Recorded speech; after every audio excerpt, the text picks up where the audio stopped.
Direct en jeu, la radio insolite. Bonjour à vous en ce lundi matin en direct du Village Lumière, du Festival Lumière. Et vous avez vu qu'aujourd'hui, nous sommes deux pour accueillir trois naïades, trois charmantes demoiselles, trois charmantes jeunes, trois dames.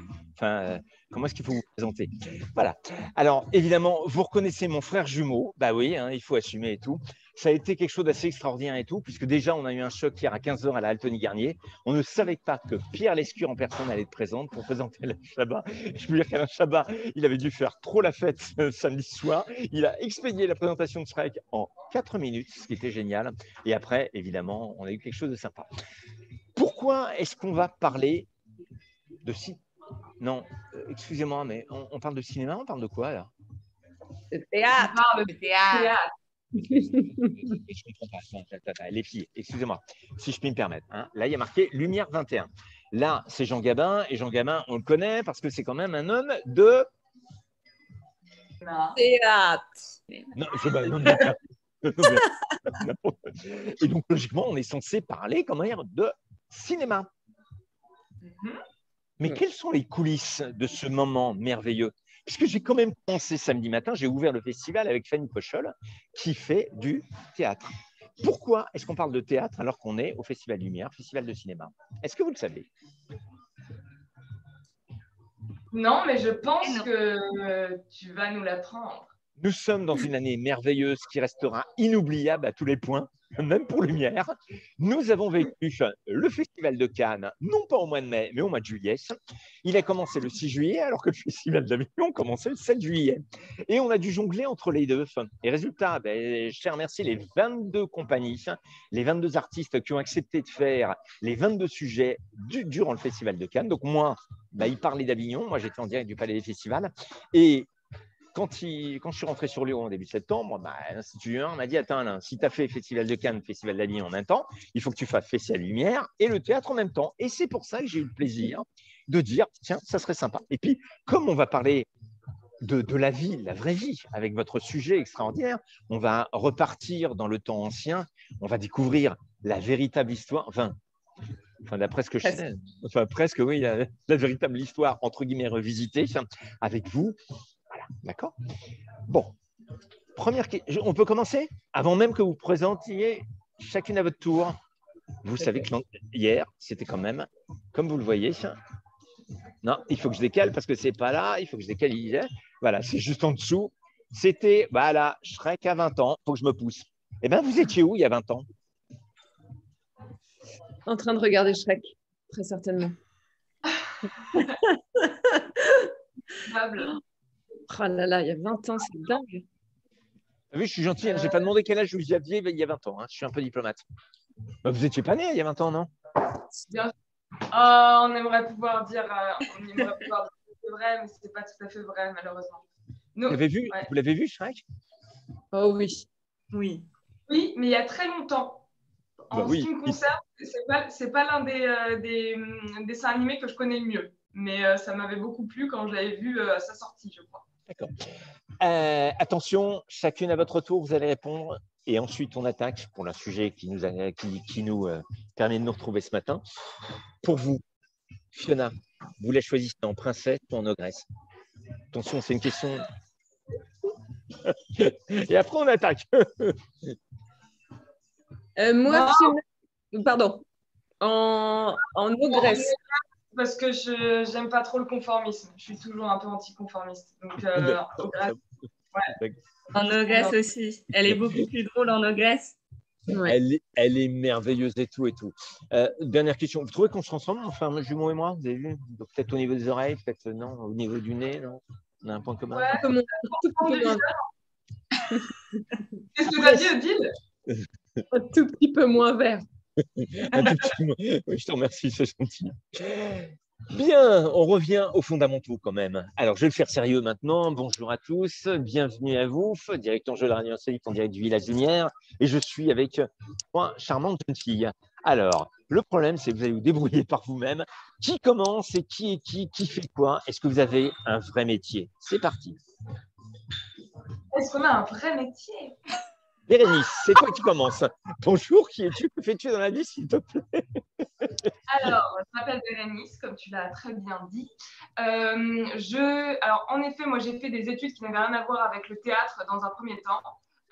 J'ai fait des études d'architecture, mais parallèlement, je suivais des cours de théâtre parce que je viens d'une famille qui est très cinéphile, qui s'intéresse beaucoup aux arts, et effectivement, j'ai toujours versé là-dedans. Et donc, j'ai pris des cours de théâtre pendant mes études d'archi, et après mon diplôme, j'ai suivi une formation professionnelle qui m'a permis de rencontrer donc Odile et Sana, et dans le but de devenir comédienne. Ouais.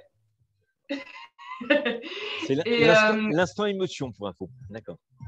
Bah non, mais c'est le début, tu sais, c'est dans les écoles de théâtre que tu te fais ton réseau et que c'est le début des collaborations qui vont peut-être durer une vie entière. Donc, c'est très important. En effet.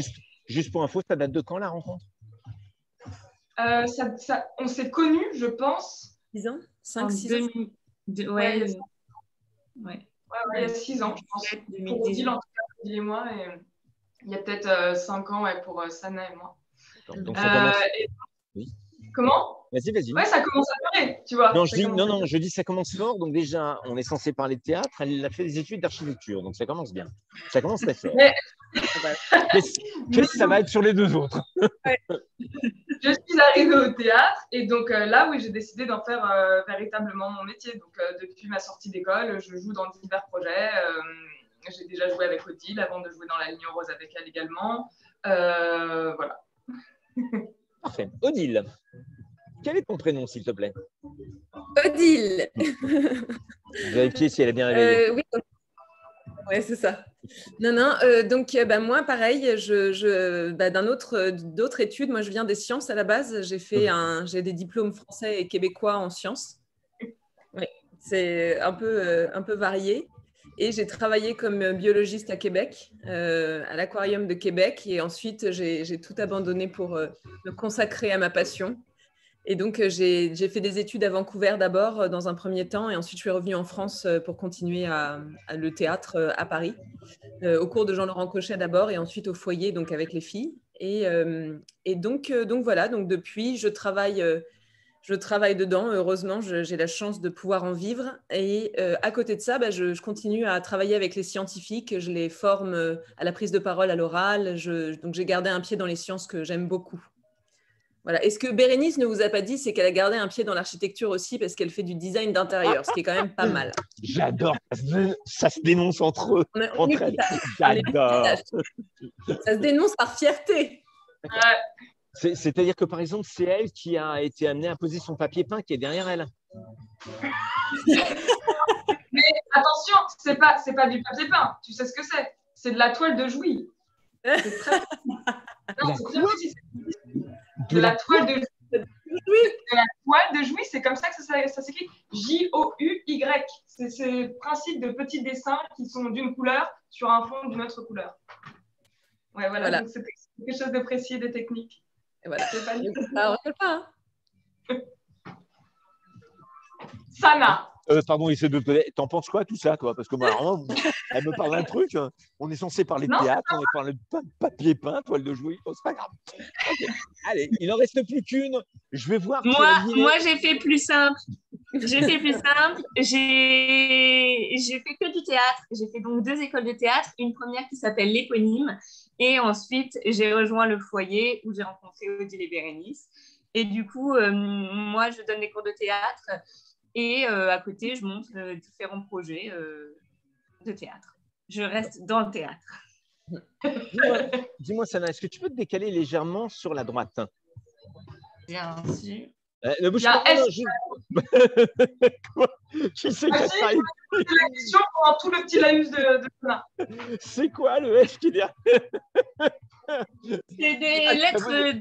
Moi, j'ai mon frère jumeau qui est là, mais toi, t'as carrément. C'est la lettre, vas-y. C'est des grosses lettres d'imprimerie pour mettre sur les devantures des magasins et j'ai ça chez moi depuis très longtemps. D'accord. On pourrait faire une élection pour dire laquelle est normale. Ok. Moi, je suis hors concours parce qu'on sait déjà que je suis complètement. Ok. Parfait. Super. Bon.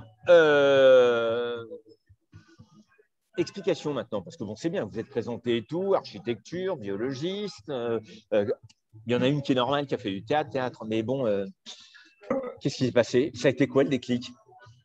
Qu'est-ce qui, en dehors de la rencontre, parce qu'on va parler de votre rencontre à 3 d'abord, mais c'est quoi Odile Blanc.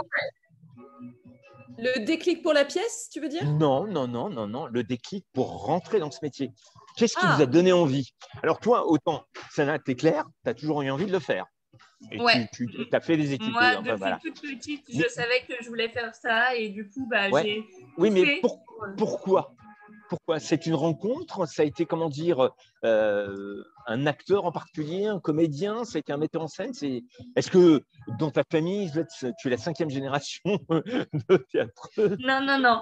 Non, moi, c'est vrai que personne ne fait du théâtre.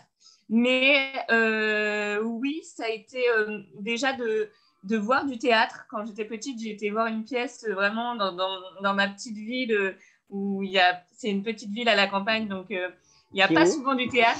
C'est où? Châteauneuf-sur-Loire, donc dans le Loiret, pas très loin d'Orléans. Et du coup, j'ai vu une pièce de théâtre et vraiment, j'ai trouvé ça j'ai trouvé ça trop drôle, génial. Et puis, après, ça a été une rencontre avec ma première prof de théâtre, donc quand j'étais toute petite. Et là, ça a été la passion et qui s'appelle Cécile Fatechné. Et du coup, incroyable, j'ai commencé du coup à prendre des cours enfants. Et là, je suis tombée en amour pour cet art et j'ai décidé que je ferais ça de toute ma vie. Odile, ils sont pas bien les petits poissons? Attention, hein, on a un aquarium, nous, hein, à Lyon. Hein. Non, ils sont c'est terrible. C'est celui de mon compagnon. Hein. C'est pas ma responsabilité, mais il est. Ouais, là, il n'y a plus de poissons. Là, il n'y a plus rien. Non, alors. Je ne pas du aquarium qui est à côté de toi. Tu as dit que tu as travaillé dans un aquarium. Vraiment. Ah, tu as travaillé dans cet aquarium qui est sur ta droite là. Allez, pas mal. Non, le pire, c'est qu'en vrai, je ne veux pas m'en occuper parce que j'ai trop travaillé avec les aquariums. Donc, je lui ai dit, c'est pas moi, je ne m'en occuperai pas de son aquarium parce que j'en pouvais plus. C'est bien les aquariums, les petits poissons. Tu peux échanger avec eux, tu peux leur donner à manger. Il y a plein de relations que tu peux créer. Alors, comme ça, du jour au lendemain, tu dis non, je préfère aller en éphémère devant un public que je ne vois pas parce qu'il y a les lumières qui sont là. Vas-y. Non, en fait, j'ai toujours été, comment dire, passionnée par tous les arts, je dirais, mais je viens d'une famille très normale qui n'était pas du tout là-dedans.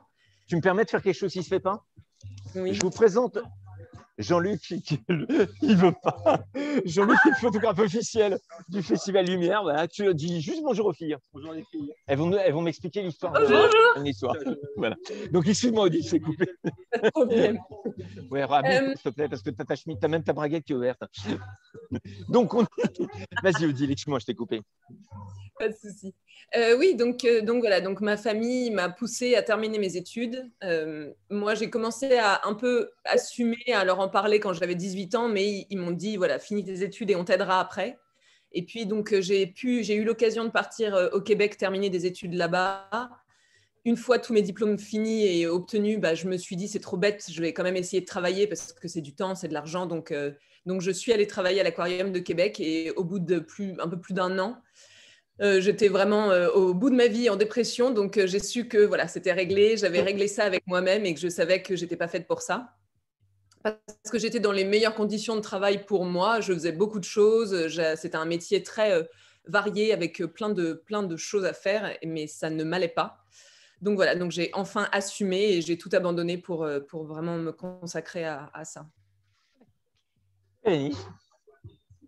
Alors moi, c'est vrai que je viens aussi d'une famille assez conventionnelle niveau études, profession, parcours de vie, etc. Néanmoins, on a toujours énormément parlé de cinéma à la maison. Mon père est vraiment très, très connaisseur. Donc, les discussions des repas familiaux ont toujours tourné autour de ça. J'ai une sœur qui a fait une école de cinéma après avoir fait des études de droit, évidemment, parce que c'était un peu une sorte de passage obligé. Et moi, donc, j'ai toujours eu cette idée que le cinéma m'intéressait beaucoup. À un moment, j'ai voulu faire justement une école de cinéma pour devenir réalisatrice, etc. Et j'ai quand même fait des études donc un peu plus académiques, mais déjà archi, ça sortait un peu de l'ordinaire chez nous. Et en fait, j'ai su en archi que non, ce qui m'intéressait, c'était quand même de faire du cinéma. Donc, j'ai pris dans un premier temps des cours de théâtre. Et en fait, j'ai adoré le théâtre, vraiment, alors que ce n'était pas ce que je pensais aimer en allant dans un cours de théâtre. Et donc là, j'ai redécouvert tous les textes classiques et ça m'a... Ouais, j'ai trouvé ça génial. Et j'ai eu la sensation de tomber sur des professeurs aussi, une professeure en particulier, Caroline Darnay, qui m'a beaucoup encouragée et qui avait un regard assez ébloui et éblouissant sur le théâtre, qui m'a donné envie de continuer là-dedans. Donc c'est pour ça que j'ai fait un parcours ensuite pro dans le théâtre. Et j'ai rencontré des super personnes, des comédiens en devenir formidables qui m'ont fait qu'un engrenage était lancé, quoi. Ok, bon, on passe au sujet qui nous intéresse. Alors moi, je voulais vous féliciter parce que vous avez un peu d'avance sur... Vous avez pris un peu d'avance sur l'actualité. Il faut que j'arrête de plus les pieds sur la table. Parce que tout simplement, on sait que la SNCF, pour pallier à la concurrence, a pris la décision de lancer des TGV d'une couleur spécifique. Et nous, ici à Lyon, comme on est en train de fêter les 40e anniversaire de la première liaison entre Lyon et Paris, voilà. Donc, la SNCF a eu l'idée de lancer une ligne rose qui va concurrencer les TGV low cost. Et vous, donc, c'est... Qu'est-ce qu'il y a ? Je te vois réagir, Bérénice. Et donc, c'est ce sujet qui vous a inspiré, en fait, c'est ça. Oui. Tout à fait. La SNCF. Quelques frustrations de métro et on est là. Voilà. Qui répond alors pour corriger le tir? Alors, ouais, vas-y. Non, à la base, c'est parti d'une... la ligne rose, c'était même pas la thématique de base précisément, la volonté vraiment initiale, la genèse de toute cette histoire. C'est Odile qui... là, elle charge. Boum, c'est pas moi, c'est Odile. Odile est à l'origine de tous vos projets. C'est justement... Et là, elle charge. C'est Odile qui est à l'origine, c'est pas moi. Non, c'est vrai que nous, Odile, comme beaucoup de comédiennes, je pense, a joué dans beaucoup de... on a senti à un moment qu'on jouait dans des projets et qu'on avait des emplois qui étaient toujours un petit peu les mêmes et que surtout dans le théâtre, dans l'offre de théâtre, les rôles féminins sont quand même toujours très corsetés d'une certaine manière. Et même en termes numériques, il y a plus de rôles d'hommes que de femmes. Donc, c'est bien de rééquilibrer un peu la balance. Donc, on avait cette idée et Odile en particulier, de créer un projet qui soit féminin avec des rôles qui soient créés sur mesure. Donc, Odile est venue me voir. Moi, j'ai dit, c'est super. Odile, c'était quoi ton idée de base? De parler du téléphone rose quand même? Parce que maintenant, on discute avec les filles, on ne sait plus qui est à l'origine de quoi. Donc, c'est de dire à quel point le projet est... Ouais. Non, en fait, avec Bérénice... Est-ce que je peux donner ma version à moi? Vas-y. Donc, en fait, comment elle pratiquait le téléphone rose et un jour, elle s'est dit, tiens, ça serait bien que je fasse une pièce de théâtre dessus. C'est sûrement ça. C'est sûrement ça, oui. Excuse-moi, Odile, il y a Sana qui confirme. Vas-y, qu'est-ce qu'il y avait derrière le cerveau là-dedans, dans l'inconscient, le subconscient? Non, mais moi, je pense que dans les rôles féminins, il y avait quelque chose qui m'intéressait. C'est vrai que quand Bérénice me disait que si, moi, j'avais déjà le téléphone rose dans la tête, en fait, c'est sûrement parce qu'il y a un truc avec le rapport à la sexualité que je trouvais intéressant par rapport, sachant que Bérénice et moi, on avait quand même dans l'idée de créer une pièce d'époque. Et en fait, le rapport, on a beaucoup lu sur l'histoire des femmes, après aussi beaucoup avec Sana, toute l'histoire des femmes. Et sans être une pièce féministe, il y a quand même des époques qui sont particulières. Et celles-ci, les années folles, nous, on les trouvait très intéressantes parce qu'il y a quelque chose, il y a de la liberté sexuelle, il y a de l'homosexualité, il y a du travestissement, il y a des choses, vraiment des thèmes qui sont intéressants à aborder. En tant que femme, de pouvoir y mettre nos mots à nous, de pouvoir créer des situations qui nous font rire. Et Bérénice avait l'idée des demoiselles du téléphone, parce que ça aussi, je ne sais plus d'où ça venait, mais il y avait à ce moment-là un peu cette idée qui traînait. Et donc, en lisant, on s'est rendu compte qu'en fait, les demoiselles du téléphone, et ça c'est un fait réel, recevaient des cadeaux par leurs abonnés quand ils étaient contents de leur service. Ils pouvaient les agresser verbalement, ça pouvait être très dur et elles n'avaient pas le droit de se plaindre, mais s'ils étaient contents, ils leur offraient aussi des chocolats, des fleurs, et parfois il y avait des rendez-vous romantiques parce que c'était hyper érotique d'entendre la voix d'une femme sans la voir. Donc, c'était, voilà, je serai à tel endroit avec une rose à la boutonnière, vous me verrez, voilà, soyez là à telle heure. Donc, c'est incroyable. Et d'ailleurs, on a eu une personne qui est venue nous voir en nous disant que sa grand-mère avait rencontré son mari parce que c'était son abonné. Donc, ça existe vraiment. Enfin, c'est hyper beau. Et donc, voilà. Donc, nous, on a juste poussé le curseur et on s'est dit, ces filles-là, elles vont en faire un business et elles vont décider d'avoir des plus gros cadeaux en utilisant leur voix et le désir des hommes à leur avantage, en fait. Donc, voilà. Il y a quelque chose, c'est qu'effectivement, sans en faire une espèce d'œuvre militante, on voulait vraiment, je pense, narrer quand même des personnages et des histoires de parcours féminins qui ont essayé à un moment donné de saisir leur émancipation et leur liberté en faisant quelque chose de subversif. Donc, le téléphone rose, en ce sens, est quand même un choix de taille, quoi. Tout à fait, exactement. Alors, d'un côté, c'est marrant parce que moi, quand j'ai reçu de cette présentation, j'ai cru que la pièce de théâtre comptait l'invention du téléphone rose. Et en fait, on m'a dit non, pas du tout, attention. Mais est-ce que quand… Alors, qui a écrit la pièce? Est-ce que c'est toi est-ce que c'est toi, Odile, qui l'a écrit? Est-ce que vous y êtes mis à 3? Est-ce que vous avez… Tu as fait un premier jet, après vous êtes repassé dessus. Est-ce que vous êtes basé sur, ne m'en veux pas, sur du virtuel ou sur quelque part de la réalité?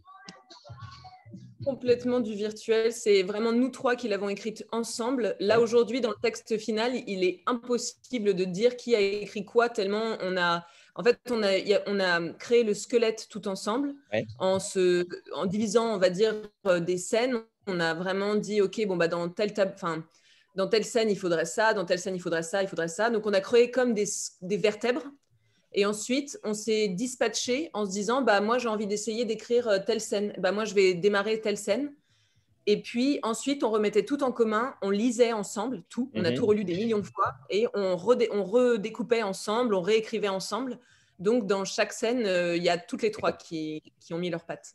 D'accord. Sana, tu n'as pas cherché, toi, par exemple, à aller, je ne veux pas dire interviewer, mais à aller rencontrer des gens qui avaient fait du téléphone rose et qui pouvaient aussi compter les coulisses de là-dessus? Non, mais alors, on s'est beaucoup documenté déjà sur le métier d'opératrice d'abord, parce que c'était vraiment du coup notre base. Donc, on a énormément lu. On a lu un livre d'une ancienne opératrice du coup qui nous a beaucoup aidé, Madeleine Campana. D'accord. Et ça nous a beaucoup aidé. Au niveau du téléphone rose, non, on n'a pas cherché à rencontrer de personnes ou à avoir de témoignages parce que comme on a installé notre histoire dans une époque où le téléphone rose n'existait pas officiellement, le téléphone rose a été créé beaucoup plus tard. Nous, au final, on s'est inspiré du téléphone rose et des pratiques, mais au final, c'était vraiment le métier d'opératrice qui, quand même, était notre fil rouge pour mettre en place ce téléphone rose.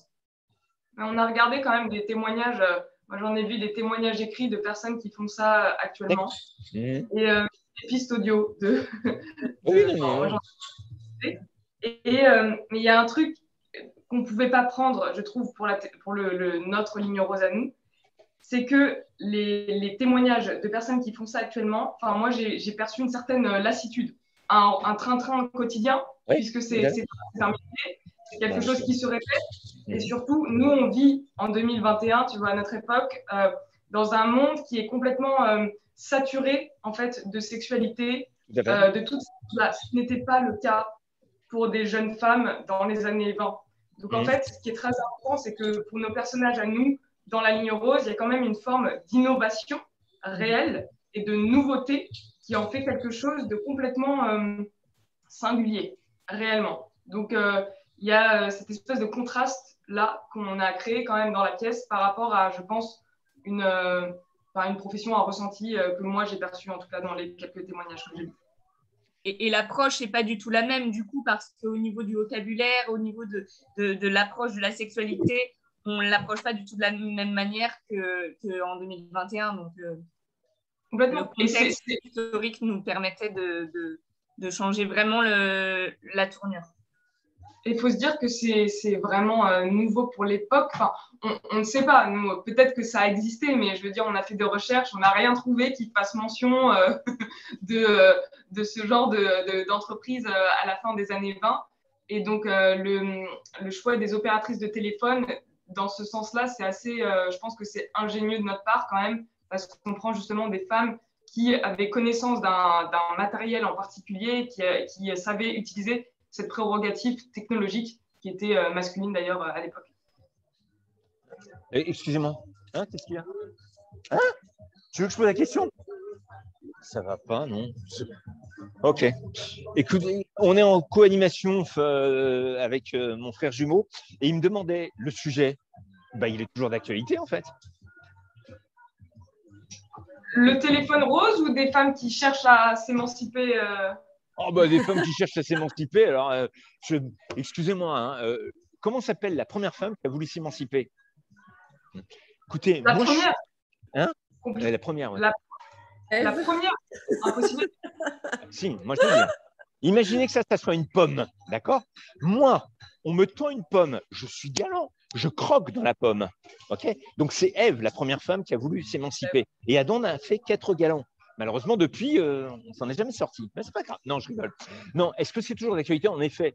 Alors, c'est peut-être pas la ligne rose, c'est peut-être pas le téléphone rose, mais aujourd'hui, comment dire, il y a eu le téléphone You, il y a eu après le Minitel. Aujourd'hui, il y a Internet. On parle beaucoup de ce qui se passe maintenant sur Internet, avec surtout l'accès des moins de 18 ans et des enfants très très tôt. En fait, c'est un sujet qui peut encore être traité aujourd'hui. Oui, mais aujourd'hui, comme dit Bérénice, moi je trouve qu'il y a quelque chose dans le langage qui est… En fait, pour nous, c'était un sujet de drôlerie parce que c'est des filles qui découvrent et qui ne devraient pas, qui n'ont pas accès à ce langage-là. Au début, même dans l'écriture, on pensait créer une scène où elles apprennent à oser dire pénis et des choses, des mots qui font pas partie du vocabulaire de l'époque, en tout cas pour les jeunes femmes. Aujourd'hui, ils voient tellement de choses, les jeunes, que c'est terrible. Il n'y a plus de… Je pense qu'on peut même plus aller on peut même plus être plus imaginatif que la réalité d'aujourd'hui, quoi. Il y a quelque chose qui… Est-ce qu'il y a encore de la place pour la subversivité de nos jours dans ces thématiques-là? Je ne sais pas. En tout cas, c'était effectivement plus évident de l'ancrer dans une époque particulière. Et qui est très contrasté aussi. Nous, on place notre histoire en 1928. Une espèce de climat de folie qui s'empare de la capitale. C'est les années folles telles qu'on les imagine, mais il y a en même temps une société qui est encore très, très corsetée, très tenue, et un socle patriarcal qui est, en l'occurrence, très, très présent. Elles enjambent quand même un obstacle qui est de taille. D'accord. Avant que l'une de vous fasse le pitch du spectacle, juste une question toute bête. Vous avez, donc si j'ai bien compris, vous avez choisi dans cette ligne rose, entre guillemets, de parler des femmes et pas des gens qui téléphonaient. On est bien d'accord? Alors, ils ont leur place. Ils ont leur place et…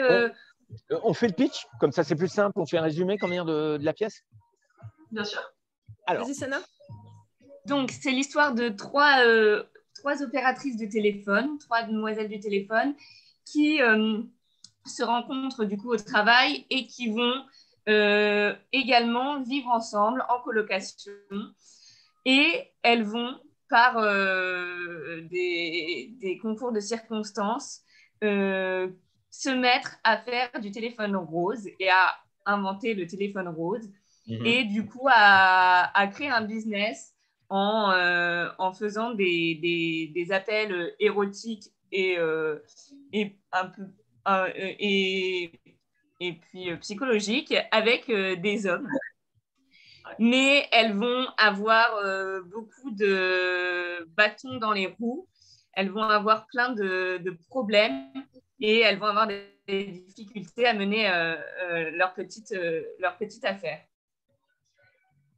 Ouais. Et ces trois personnages, donc on interprète les trois personnages principaux, personnages féminins, ces trois personnages qui, au départ, ont des aspirations très différentes. On les voit mal ensemble. Il y en a une qui a peur de finir vieille fille, donc qui veut faire un bon mariage avec un homme très gentil. Il y en a une autre qui vient d'un milieu un petit peu bourgeois, mais qui a envie de s'encanailler, donc qui veut vivre à Paris, faire la fête, etc.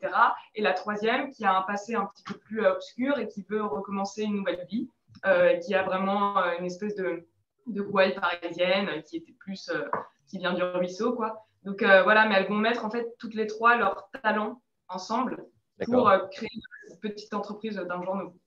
Et c'est vraiment une histoire d'amitié autour de ces trois personnages féminins qui se retrouvent et qui vont mettre toute leur énergie et toute leur amitié qu'elles ont pour essayer de rester ensemble et de travailler ensemble et de créer quelque chose ensemble.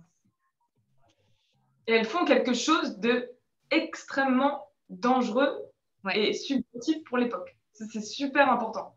Parce qu'il y a une... Oui, oui, non, je disais parce qu'à l'époque, ce genre de choses, bon, ça se faisait, mais aux yeux de la société, mais on ne faisait pas. On le faisait pas savoir, quoi. Ah bah, pas du tout. C'est le grand secret hein, pour elles. Enfin, il faut que ça reste. On a vécu une époque un peu originale dans les 2 ans qui viennent de passer. Et ça, je voudrais savoir quand est-ce que vous avez écrit ce spectacle? C'était avant mars 2020? Alors, on avait ce projet avant mars 2020. En effet, je pense que ça faisait déjà peut-être un an et demi qu'on était dessus. Je ne sais plus exactement. Voilà, on a fait beaucoup de brainstorming. On avait déjà commencé à écrire. Mais pour nous, le premier confinement a été plutôt bénéfique parce que c'est vraiment à l'issue du premier confinement qu'on a eu notre premier manuscrit. C'est-à-dire que le confinement, pour nous, c'était du Zoom tous les jours et de l'écriture quotidienne. Et ce qui nous a permis d'avoir vraiment notre premier manuscrit. Donc à la fin du premier confinement, je ne sais plus quand est-ce qu'il a pris fin précisément. Et donc voilà, on l'a soumis à un metteur en scène. D'accord. Et quand est-ce qu'il a été mis sur scène? La première. Oui. Le 1er septembre, c'est ça? Oui, le 1er septembre. Ouais. 1er septembre de quelle année? De cette année, 2021. 1er septembre 2021. Ça fait un peu plus d'un mois qu'on joue en fait. On a su dans quel théâtre on allait jouer fin mai. Fin mai. En juin, on a fait ce qu'on appelle des lectures à la table, c'est-à-dire que voilà, le metteur en scène commence à nous donner les premières indications. Et pendant ce temps, la production, avec le metteur en scène, fait appel aux différents corps de métier, donc le constructeur de décors, le scénographe, la costumière, etc. On amorce la création. Et nous, en août, on était en répétition tous les jours pour préparer justement la première du 1er septembre. 1er septembre à quelle heure? 21h. 21h. Bon, qui c'est qui est capable de relever un défi sur une question tout à fait naturelle? Laquelle des trois? Ça dépend quel genre de... C'est de la culture. Si c'est de la culture, c'est Bérénice. Aucun problème. Non, c'est toi, parce que tu viens de parler, c'est toi qui as lâché l'info. Nous sommes le 1er septembre, il est 19h59, le rideau est fermé, tu es derrière le rideau, la salle est pleine, 200 000 personnes, on est d'accord? Donc, tu es en train de trembler, tu es en train de dire « Qu'est-ce que je fous là ?» Tu es en train de pousser le cri primal. Qu'est-ce qui se passe concrètement? Juste avant de jouer? Avant que le rideau s'ouvre, là, tu es là. Je me suis effectivement dit, mais qu'est-ce qu'on a fait? Mais qu'est-ce qui se passe? Et pourquoi est-ce qu'on a décidé d'aller jusqu'au bout de cette idée? C'est la première fois, ça ne m'était jamais arrivé en vrai. Je ne suis pas du tout du genre traqueuse. Et là, vraiment, tout d'un coup, de savoir que dans la salle, il y avait tous nos amis comédiens, il y avait des professionnels, il y avait tout le monde attendait cette pièce dont on parlait depuis presque 3 ans. Oui. Tout le monde l'attendait tous nos proches avec impatience. Et vraiment, je me suis dit, mais mon Dieu, mais quelle idée de merde. J'ai eu tellement peur. Je me suis dit, mais pourquoi on s'est fait ça? Et en fait, une fois que c'est... Tu t'associes à cette situation? Tu étais aussi en train de te dire au secours, je m'en vais? Alors, j'avais très, très peur, mais en même temps, j'étais hyper excitée et moi, j'étais hyper heureuse parce que justement, on a mis du temps à écrire cette pièce. Ça nous a pris beaucoup de temps, beaucoup d'énergie. On a été très heureuse de l'écrire. Et puis souvent, on s'imaginait, on se projetait en la jouant. Et là, que ce soit concret et qu'on y soit, c'était un tel bonheur. Surtout après la période qu'on a vécue. Et bon, ça a été compliqué, le théâtre. Donc, c'est vrai que d'avoir la chance de pouvoir enfin la jouer, c'était vraiment génial. Ouais. Bérénice, à aucun moment, tu as eu envie de les abandonner? C'est-à-dire, à 20h55, tu as dit non, je ne monte pas sur scène, j'y vais pas, je m'en vais. Alors, à l'instant, pas du tout. Et alors là, c'est intéressant parce que Odile, justement, effectivement, elle n'a pas un naturel traqueux. Moi, je suis globalement un peu plus traqueuse que Odile avant les représentations. Mais là, pour les premières représentations de La Ligne Rouge, j'étais vraiment pas très stressée sur notre projet global et sur le fond. Enfin, j'étais plutôt très convaincue, je veux dire, du bien fondé du projet. Mon stress est plutôt logé dans des petits détails anecdotiques parce qu'on ne l'a pas dit, mais on a quand même un décor qui est sublime et qui est assez sophistiqué quand même pour une première création originale. Et en fait, on l'a pris en main, entre guillemets, 2 jours avant la première. Donc, il y avait des manipulations à faire. Il y avait le tableau des opératrices avec les prises jack, etc. Enfin, voilà. Donc, moi, c'était plus genre, il faut que le truc marche bien, il faut que ça se goupille, c'était vraiment sur ça mon stress, s'il y en avait. Mais j'étais plutôt convaincue du bien fondé du message qu'on apportait via la pièce, quoi. Je me régale avec vous, franchement, c'est un vrai plaisir. Mais malheureusement, toute bonne chose a toujours une fin et tout. Comment est-ce qu'on fait pour vous retrouver ça? Comment est-ce qu'on fait pour réserver? Quel théâtre? Quel horaire? Allez-y. Odile. Donc, on nous retrouve au Lucernaire. Mais ça va pas, non? Non, mais il est complètement dérangé. Vous savez ce qu'il m'a demandé? Mais t'es Comment tu peux nous appeler pour une prestation? Il m'a demandé si l'une des 3, que c'était Fiona dans Shrek 4. Mais t'es complètement dérangé, toi, mais ça va pas, non? Oh là là! Anna, elle a déjà un peu la couleur. Pour le C'est gentil, ça, Bérénice. Alors, où est-ce qu'on peut vous retrouver? Comment est-ce qu'on fait pour Sana, du coup. Donc, nous sommes au Théâtre du Lucernaire du mardi au samedi à 21h et le dimanche à 17h30 jusqu'au 31 octobre.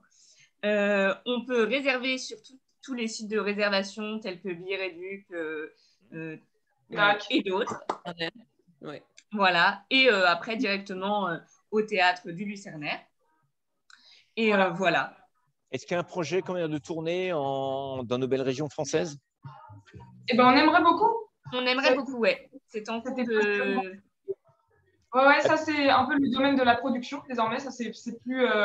Nous, notre travail, c'est vraiment de bien jouer la pièce et de donner du plaisir à toutes les personnes qui viennent nous voir chaque jour. Mais en effet, oui, je pense qu'il y a déjà des programmateurs qui se déplacent tous les jours dans la salle. Et on espère que ça va déboucher, en effet, sur des programmations dans des municipalités, dans des festivals. Eh ben, les Lyonnaises, les 59 communes de notre métropole lyonnaise, et puis évidemment Villeurbanne, capitale française de la culture 2022, ben, n'hésitez pas, hein, si vous voulez, vous nous contactez, on vous donne les coordonnées de ces 3 naïades, et puis vous pourrez vous faire un gros plaisir et tout. En tout cas, moi, je voulais vous remercier d'avoir pris ces quelques minutes. Et comme d'habitude, je vous ai dit au départ combien de temps ça peut durer. Moi, je réponds comme j'ai répondu hier à Frédéric Bobin, ça peut durer 5 minutes, c'est rien à dire, et puis ça peut durer un peu plus longtemps. Je vous remercie d'avoir pris le temps de découvrir tout ça. Et puis, toi, s'il te plaît, t'évites la prochaine fois parce que bon, ou sinon, je te cache, hein, d'accord? Merci donc à mon frère jumeau, co-animateur de cette émission spéciale. Et je vous souhaite plein de bonnes choses. Merci beaucoup. Merci beaucoup. Bon festival. Enregistrement comme... Hey, j'ai co-animé avec Shrek. Ça va, c'est bon. Bon, bah, écoutez, en tout cas, ça va couper dans... ça va couper dans 30 secondes. Donc, merci à vous. Je vous envoie tout pour mettre en ligne. D'accord? Salut. Merci beaucoup. Merci beaucoup. Ça a été globalement? Ah ouais, super bien. Ouais, super.